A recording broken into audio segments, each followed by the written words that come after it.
Routing and Remote Access, Part 1.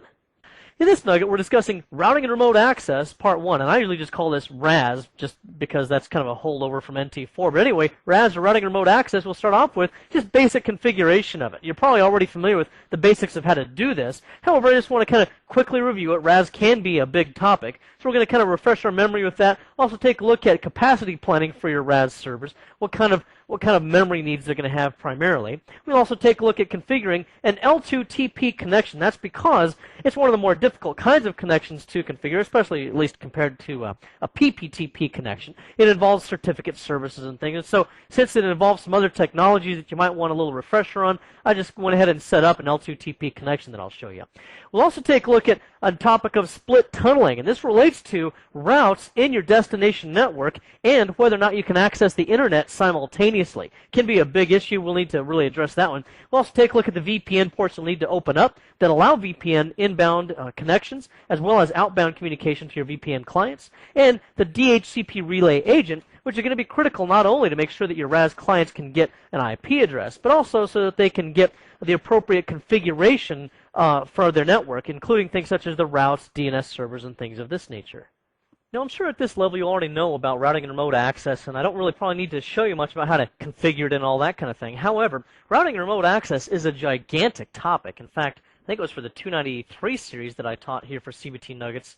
I created 5 videos just for routing and remote access. So let's just quickly refresh our memories. If you're a little bit rusty on routing and remote access, perhaps, I'm going to go to DC Nugget 2, which is a routing and remote access server in the cbtnuggets.com domain, where it's also a domain controller. And here I'm going to routing and remote access. It's not configured yet. You don't have to install this through Add-and-Move program. It's always already there. You simply just right-click on the name of the server, configure and enable routing and remote access, and here's where you'll have a decision point to make. You need to determine what kind of routing and remote access server you want to go ahead and create, whether it's going to be a NAT server, network address translation, so you can use a public address on the public interface to the internet connection, and private addresses internally, or VPN, dial-up, those kinds of things. In our case, I could choose remote access for dial-up or VPN. However, I would get stopped partially through the wizard here because it would say I've only got one network card. Now, that might be okay.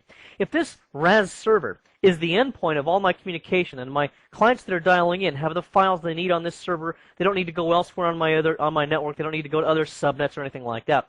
Well, then I could go ahead and leave it a dial-up or VPN server, but I could not use this radio button. This would require 2 network cards so that it could also subsequently route me through to other portions of my network. So I'd need to do a custom configuration here if I have a single network card like I do. And then I need to specify exactly what I wanted to do, which is just VPN access at this time. And finish, and that's pretty much it. And after that, you pretty much just start the service. So, by the way, I think I mentioned that I created 5 videos for the 293 series. I meant to say the 291. So it's the 70-291 if you need more information about routing and remote access. There's 5 whole videos there. Anyway, the service goes ahead and starts, and now really all that the main thing we need to look at here is the fact that we have ports available to make connections to, PPTP ports, or we also have L2TP ports, and you have 128 of each one of these. So here's my L2TP down here, and if you want to configure these or add more ports or something like that, simply right-click ports and choose properties.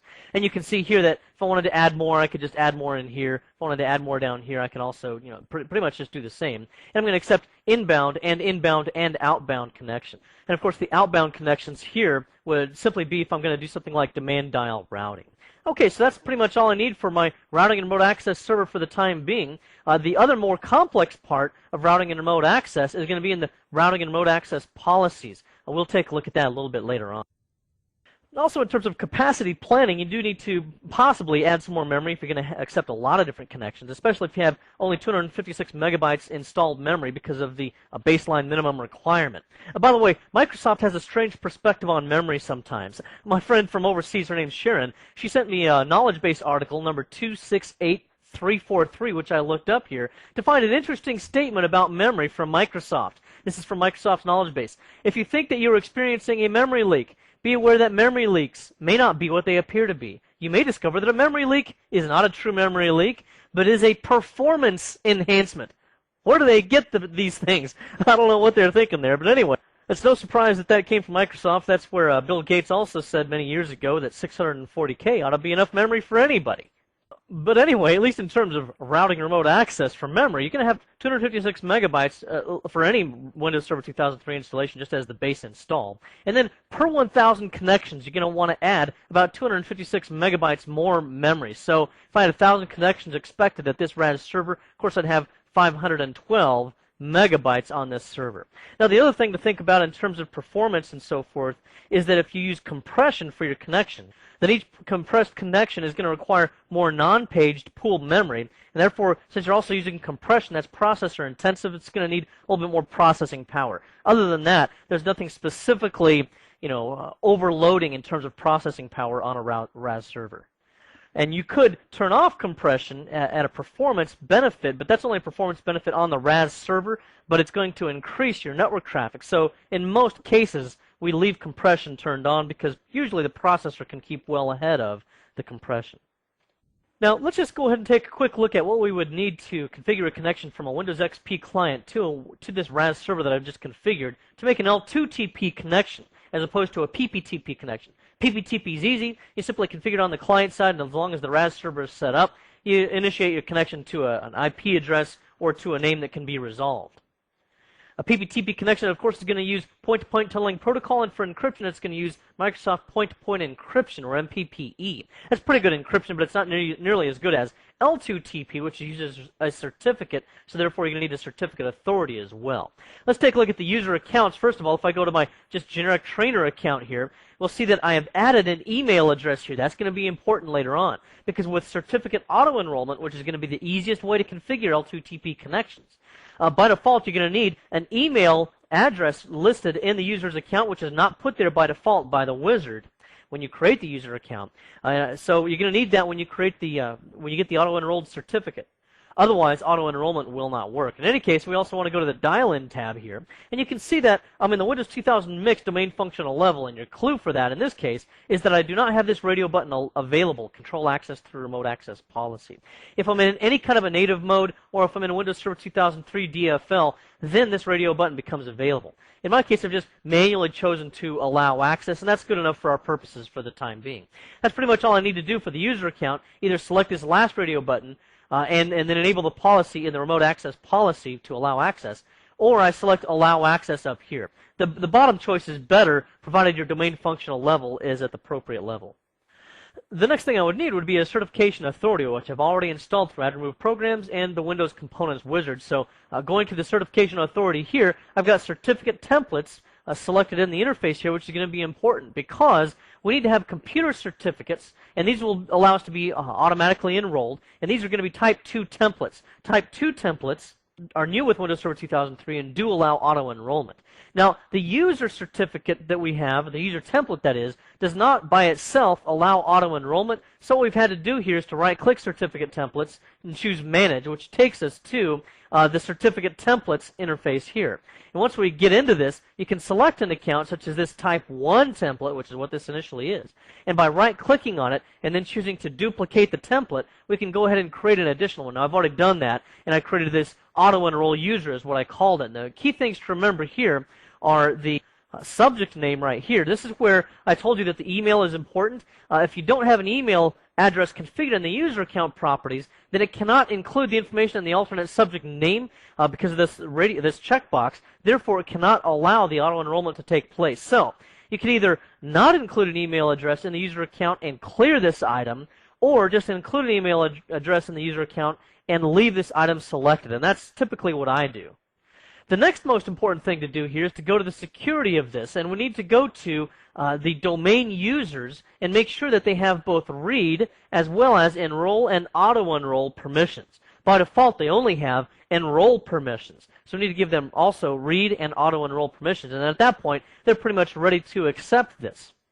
And that's all we really need to do in terms of the certification authority. Now, another thing we want to take a look at here is the fact that when you install the certification authority, it also creates its own certificate in a file format. So it goes out to the root of this drive in this case, and it created this CRT file, this security certificate automatically on this certificate authority. And the reason why that's important is because I need to include that in my group policy. Because my group policy object editor is what I'm going to use, and I've just gone to the default domain policy. This is what's going to allow me to have auto-enrollment settings, and you see where I've gone here to Windows settings, security settings, public key policies, and then under auto-enrollment settings, I've selected these two checkboxes, but you don't need to.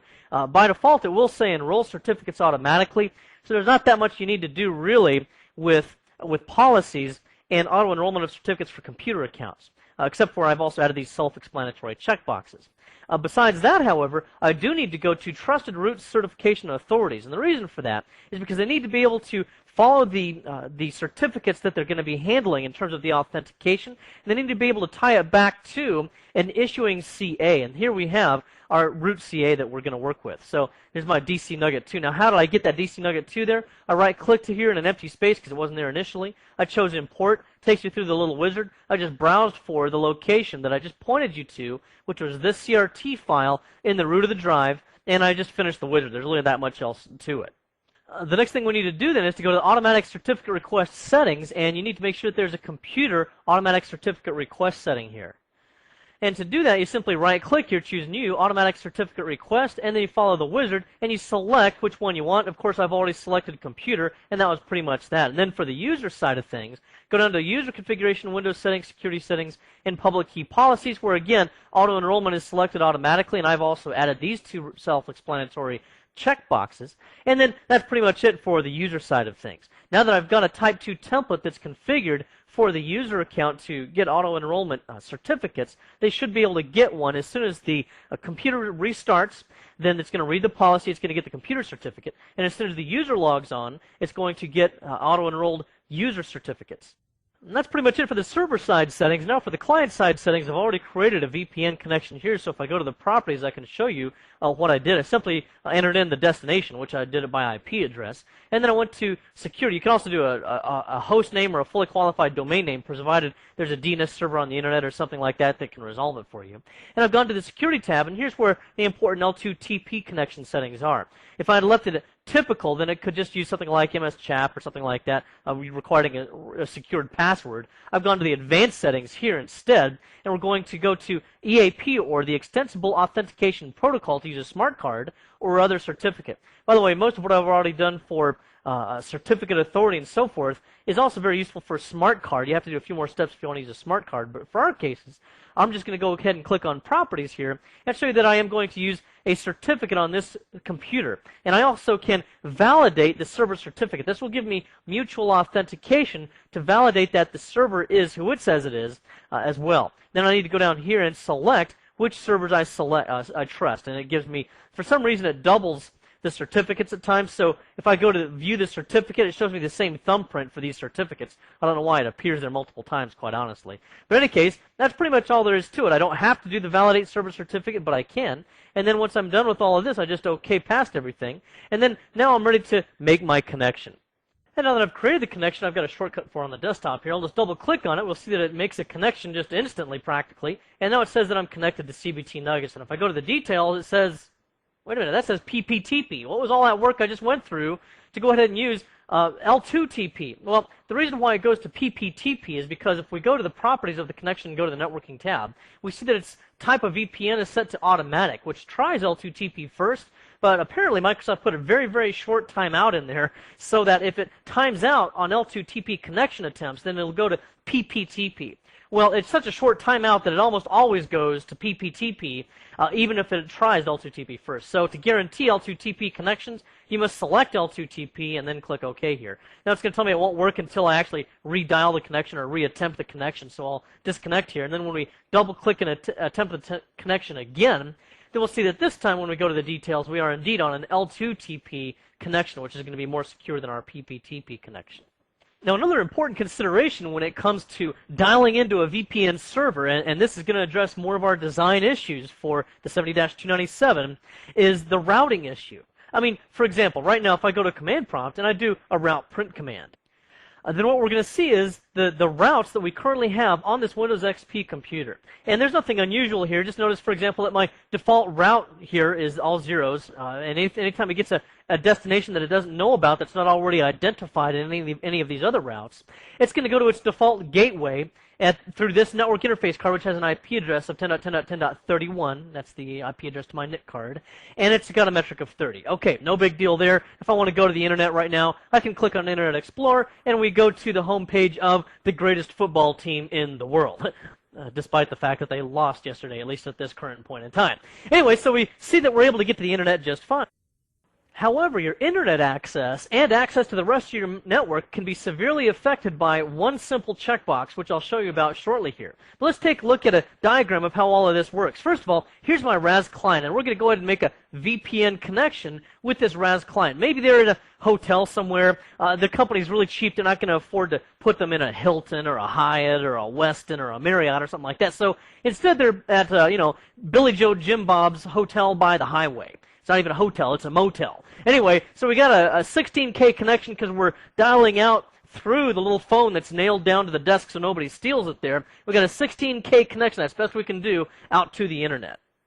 Well, that's already painful enough, and it's going to be difficult to browse the internet at only 16K. Some of you were on the internet back when we had, 14 4K modems and stuff like that. You remember what I'm talking about. Not that easy, especially with all the active pages we have now with active server pages and that kind of thing.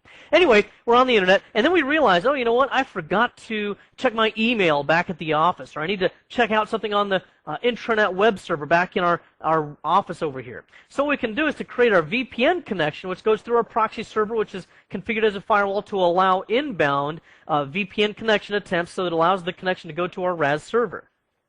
Now the problem here is this RAS server, if we go ahead and use our existing default connections, and if we don't mess with these too much in the VPN connection attempt over here, what's going to happen is we're going to lose access to the internet itself. In other words, we won't be able to browse things such as our normal web pages out on the internet. We'll only be able to see internal servers and possibly only servers on this one subnet, which doesn't give me much because my mail server's here, my web server's down here.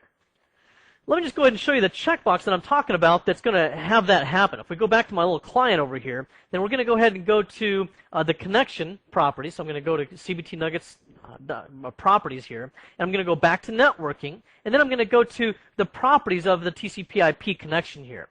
Then we're going to go to advanced, and it's buried way down in here where it says use default gateway on remote network. So let's go ahead and take a look at how that one simple checkbox, which I left selected, will change our route table. I'll reconnect here again to cbtnuggets.com, or cbtnuggets, my RAS server. Once we've made our connection, I'm going to do another route print here. And notice we now have a difference. We still have a default route here, but actually we have two default routes. See those? Now, this is our old one right here, 10.10.10.1, through our network cards interface. But now look at the metric. It changed from, what was it before, 30, and now it's 31, so it incremented that by 1, and it added a different default route here through 10.10.10.51. Well, what does that IP address relate to? 10.10.10.51 is the IP address of my network interface card on my RAS server. So what this is telling me then is any addresses that it doesn't know about, such as an internet address, for example, google.com or something, denverbroncos.com, then it's going to now send it through the network interface card on my RAS server, and it's given it a metric of 1 to ensure that it will favor this route over this route. Now this could potentially mean then that if this RAS server doesn't have a route out here to the internet, for example, then it's going to lock me into just this subnet. Or if it has knowledge of other routes, if it has knowledge of this route, for example, down to this subnet down here, then it could potentially forward me down here or down here as well.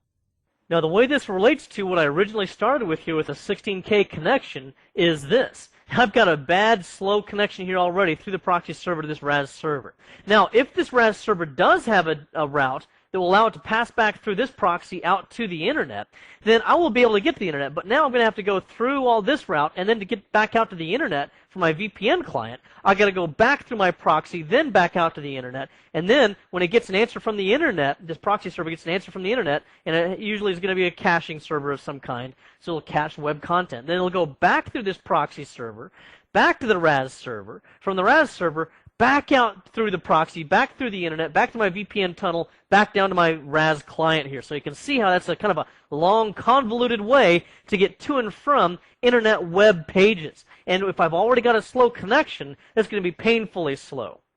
And in fact, a long time ago, I used to work for a company that we had to access the internet that way, and it was no fun whatsoever. Now, it does have one advantage, by the way, and that is that, at least with this, we're able to control our employees' web access through this proxy server. So if we have certain rules or certain things that block inappropriate content or any of those kinds of things, we're still able to control our employees' internet access. But of course, the disadvantage is it's a very, very roundabout way to get internet access. And potentially, once again, if we don't have a route that goes back out to the internet here, then we could just be potentially blocked in. And even though we're connected through a VPN tunnel through the internet, we will no longer be able to browse anything on the internet. Now, a potential way around this, if I've got a small network and I only have this one subnet, none of these other subnets exist, and all of my network is right up here, then what I could simply do is to clear that checkbox that I showed you earlier. In other words, switching back over, this checkbox right here, if I clear that, and if I'm in a pretty simple network situation, then what's going to happen is it's not going to add that default route on this route table over here. Instead, its default route is still going to go out to the internet, so it's going to go through my ISP, it's going to go through my ISP's routers, it's going to go through my ISP's DNS servers, it's going to resolve web pages and deliver them immediately back to me. If I leave it selected, however, it would still go through this circuitous route. Now, if I do have multiple subnets like we have in our diagram here, I have to leave that selected because I have to have a routing solution that gets me through these other locations, and my internet's ISP is going to have no knowledge of my internal routes over here. Now, you might be looking at all this and saying, well, James, you're not telling me anything I want to hear because it sounds like I've either got a horribly slow connection going through this circuitous route to the internet anytime I want to access both the internet and my VPN connection and all of these subnets down through here.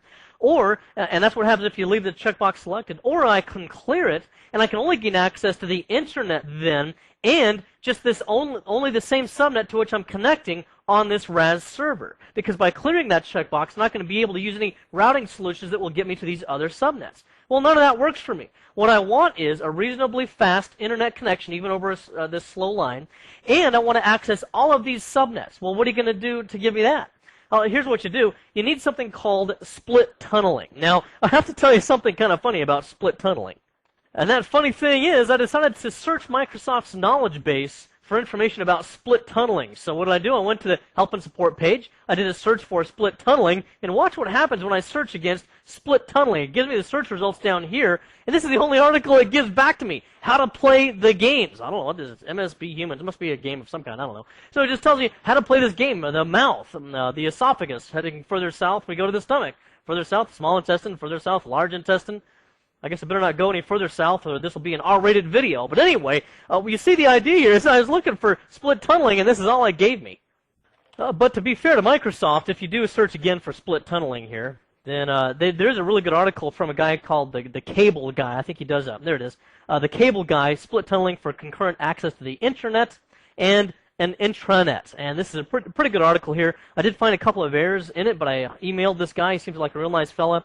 And he says that he has corrected them. So they'll probably be just fine by the time you get to this article. Oh, and in fact, I decided to scroll on further down here, and he did correct them. This used to be, these IP addresses used to be wrong, so he fixed those for me. Anyway, so this is a really good article on that whole issue. I'm not going to, you don't need to know all of the details about it right at this point. You just need to know that it's possible. Now, what is split tunneling, and what's that going to do for you? That's going to be where you'll be able to retain your ISP's route to any unknown routes to the internet, so you can still access the internet directly and get answers back directly over this line. And then you can also simultaneously still access all of your subnets back on your VPN connection over here at your corporate network.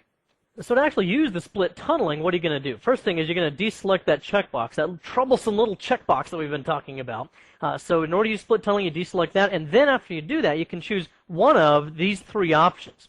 I think in order of preference in many situations. First of all, you can use DHCP static routes. Let me show you that. I've already opened up DHCP Administrator Console here on DC Nugget 2, and I have a scope and a server that's not activated or authorized yet, but that's not my point. My point here is I want to configure the options. If you scroll all the way down to the bottom here, you'll see that you can use classless static routes, and you can just add routes here. And then you can see what you do here. You just add in the destination, the network mask, and the router that you want to use for that particular destination. So if I always want to go to 10.9.8.0, and I'm going to always use this subnet mask for that route, then the router I want to use to get to that destination network might be 10.10.10.1 or whatever it is that the IP address is of the router that can get me to that specific network. And I just click OK, and I just keep on adding routes so that ultimately I would wind up going all the way around so I could get to, if I can find it, I can get to this subnet here, and I can get to this subnet here, and any others that I've got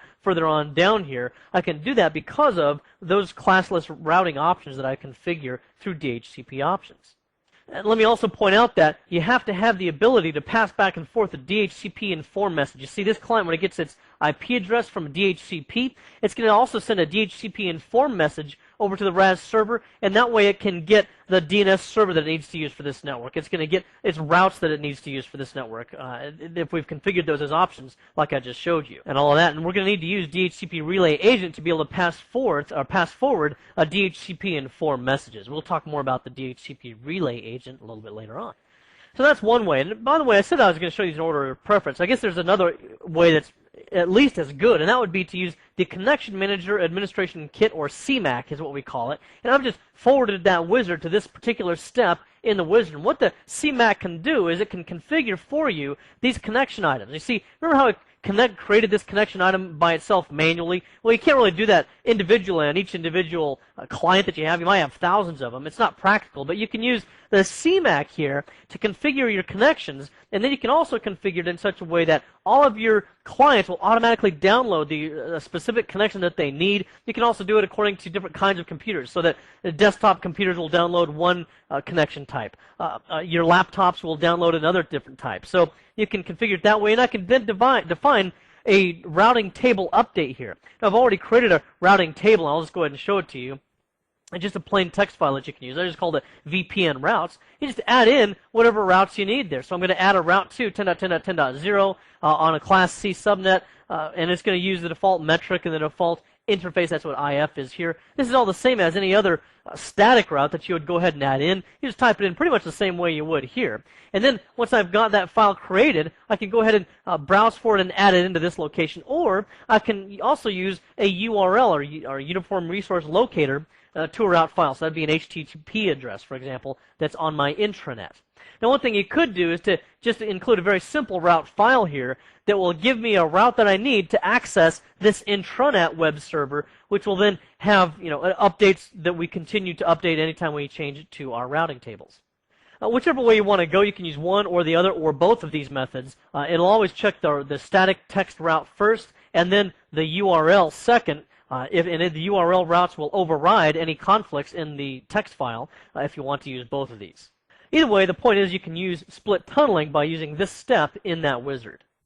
So then we can use DHCP static routes or the Connection Manager Administration Kit, which I just showed you. And that probably for larger organizations, this will actually be a better option. And then finally, you could use a command or batch file here as well, but that would require some manual interaction on the user's part. Also, you have to be an administrator in order to be able to add static routes. But you can create a batch file so that on this client, once I've made my VPN connection down here, then I might have a shortcut to the desktop to some batch file. I just double-click on it to add the routes. That's a little bit primitive, but if the other two options don't work for you for some reason, that might be all you have left.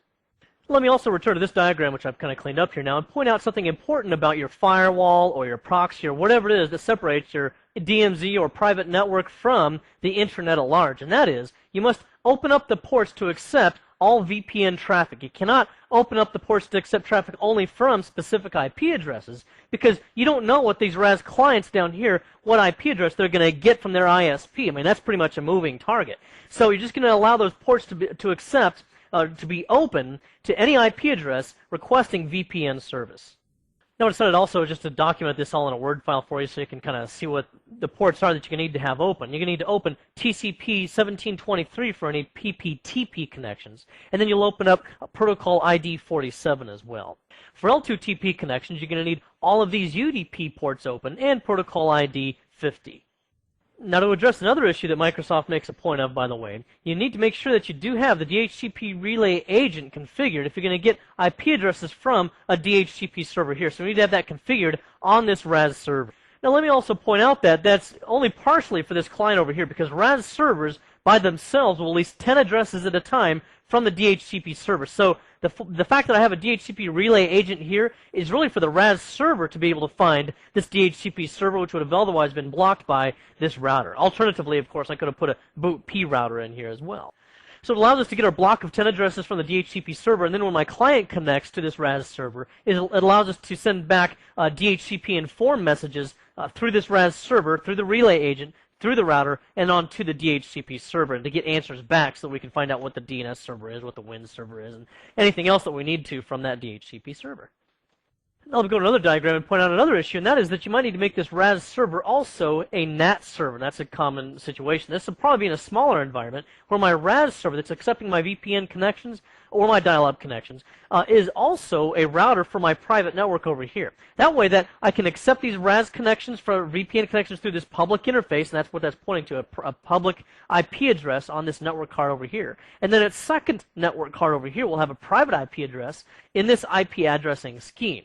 Now, this would allow me also then to have clients and servers within this network to access the internet through this common public IP address, and yet they will be able to retain their private IP addresses here, and the RAS server through NAT, or network address translation, will be able to translate or create a mapping from their private IP address here through the public IP address here. And when it gets answers back from the internet, like a web page or something, through its mapping, it'll be able to direct the web content to the appropriate host over here through the NAT. In this nugget, we took a look at routing and remote access, and this was part one, where I started off with just a basic configuration of a RAS server, just to kind of get us all on the same page and to refresh our memory. And also, we talked about the capacity of a RAS server, and of course, the more connections you have to a RAS server, the more memory you're going to need. Then we took a look at L2TP as well, which is the more complex of the two types of VPN tunnels you can use. Compared to PPTP, L2TP is going to require certificate services, some policy settings, that kind of thing, and we already configured all of that. We also took a look at split tunneling, which is very important so that you can allow your clients to access both the internal intranet, and as well as the external internet. And without the proper split tunneling configuration, they might be able to access only one or the other. And then we also took a look at the VPN ports that you need to allow so that you can have your firewalls pass back and forth VPN traffic to your clients. And we looked also at the DHCP relay agent. That's going to be important so that the RAS server can get a group of 10 IP addresses, and bunches of 10 IP addresses, I should say, from the DHCP server. And beyond that, it also allows DHCP inform messages to be passed to your VPN clients so that they can get the appropriate DNS servers, WIN servers, routes, all of those kinds of things. Well, I hope this has been informative for you, and I'd like to thank you for viewing.